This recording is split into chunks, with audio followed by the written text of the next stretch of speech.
There are a lot of potential reasons why you might be experiencing trouble with your STARZ and then you run into issues streaming it. Well, in today's tech video, I'm going to show you how to fix STARZ on your Vizio Smart TV.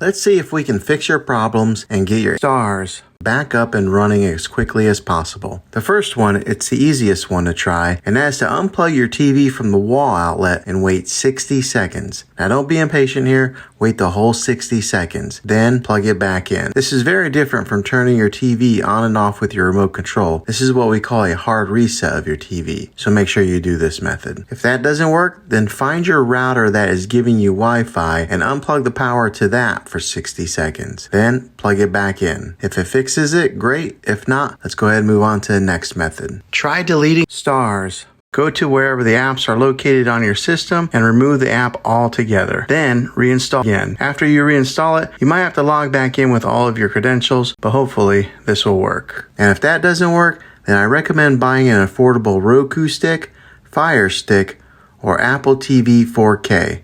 And plug that into your TV and use that as your main streaming player. And you'll be able to access STARZ that way. I'll put links in the description down below of where you can get one. Well, hopefully this video was helpful. If it was, go ahead and throw a thumbs up on it.